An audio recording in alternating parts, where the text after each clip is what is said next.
त्याचं उत्तर हे फक्त देवेंद्रजीच देऊ शकतील किंवा त्यांचे दिल्लीतले नेते. पुण्यातली घटना ताजी असतानाच आज मुंबईत एक हिट अँड रन झालेलं आहे. सकाळी 5:30 वाजता दाम्पत्य चाललं होतं खरेदीसाठी, त्यांनाच उडवल्याची घटना आज घडली. कसं बघताय?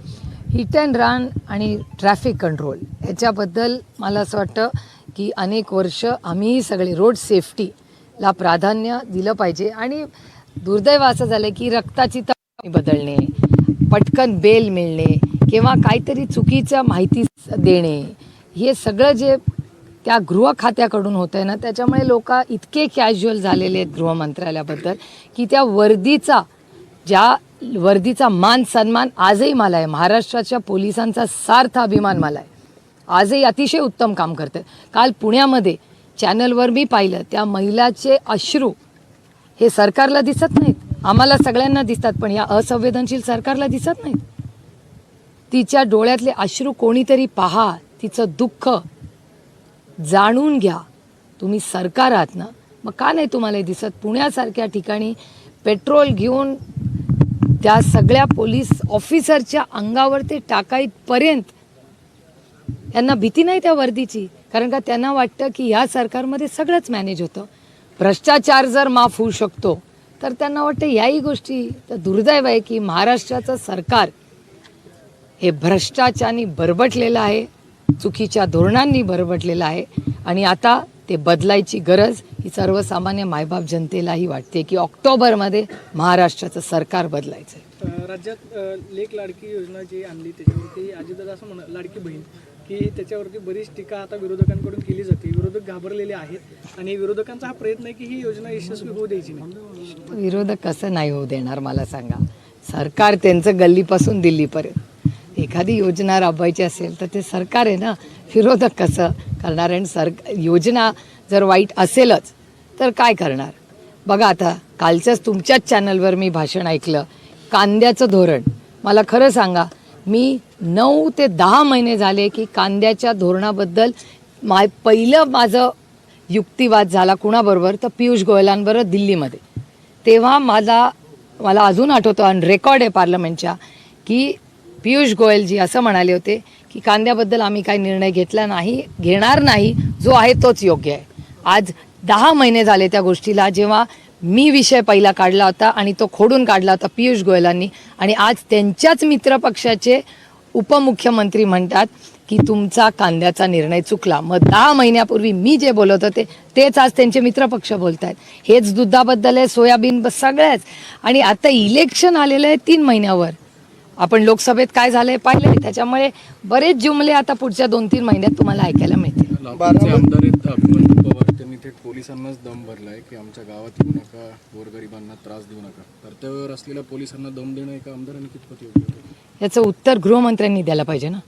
महाराष्ट्राचे गृहमंत्री या सगळ्या गोष्टी आहेत. हे दुर्दैव आहे की मला खरं तर कुणावरही टीका करायला आवडत नाही, पण डेटा काय सांगतो? केंद्र सरकारचा डेटा सांगतो की महाराष्ट्रात क्राईम वाढलेला आहे.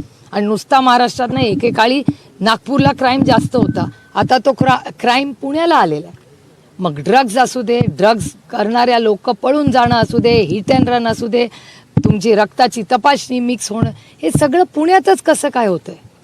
हे दुर्दैव आहे की महाराष्ट्राचं आणि पुण्याचं नाव हे देशामध्ये या सगळ्या गोष्टींमध्ये खराब होतं आहे. आणि त्याच्यामुळे माननीय मुख्यमंत्र्यांना आणि गृहमंत्र्यांना माझी विनंती आहे की लक्ष घाला. राजकारण होत राहील, इलेक्शन येत राहील, पण ड्रग्ज एकदा जर आपल्या सगळ्या महाराष्ट्रात आले तर त्यांना हद्द पार करणं अशक्य होईल. बऱ्याच राज्यांनी खूप मोठी किंमत मोजलेली आहे त्याच्यासाठी. ताई, खरी राष्ट्रवादी आणि खरी शिवसेना कुणाची या संदर्भात सध्या सुप्रीम कोर्टामध्ये हिअरिंग सुरू आहेत. आणि हिअरिंगला तुम्ही सुद्धा उपस्थित होतात. 15, 16 आणि 19 जुलैला ही सुनावणी होण्याची शक्यता आहे. नुकत्याच लोकसभा निवडणुका झाल्या, त्याच्यामध्ये जो निकाल आला त्यावरून बरेच लोक असं म्हणतात की नाही, आता निकाल स्पष्ट झाले की खरा पक्ष कोणाचा. मात्र अधिकृतरित्या सुप्रीम कोर्टाकडून अजून निर्णय येणं बाकी आहे. तुम्हाला अपेक्षा आहे की सुप्रीम कोर्टामध्ये न्याय भेटेल? माझा कोर्टावर विश्वास आहे आणि मी आजच रात्री दिल्लीला चालले, कारण का उद्या 2 केसेस आहेत. इलेक्शन कमिशनची पण उद्या केस आहे आणि उद्या सुप्रीम कोर्टाची पण आहे. त्याच्यामुळे एकीकडे मतदारसंघ, पालखी, दुसरीकडे येणारं इलेक्शन, महागाई, बेरोजगारी, भ्रष्टाचाराचे प्रश्न, आणि दुसऱ्या कोर्टाच्या केसेस. त्यामुळे या सगळ्याच कामांमध्ये आम्ही व्यस्त आहोत पालखीचा विषय निघाला म्हणून आणि आमच्या मागे अदृश्य शक्ती नाहीये. आम्ही फक्त सत्यमेव जयते, सत्यासाठी आम्ही लढतोय. बुलढाण्याच्या जळगाव जामोदमध्ये एका महिलेला डॉक्टरने व्यवस्था करून मारहाण केली. कारण काय तर पफ यांनी सिगरेट दिली म्हणून. या सातत्यानं तुम्ही म्हणताय क्राईम वाढते, त्यातले अजून एक क्राईम वाढतो ते ना डेटा सांगतो. मला काय हाऊस नाही त्यांच्यावर टीका करत बसायची त्यांच्यासारखं, पण डेटाच केंद्र सरकारमध्ये त्यांचं सरकार आहे, महाराष्ट्रात त्यांचं सरकार आहे आणि डेटा दाखवतोय ना महाराष्ट्रातला क्राईम वाढलाय.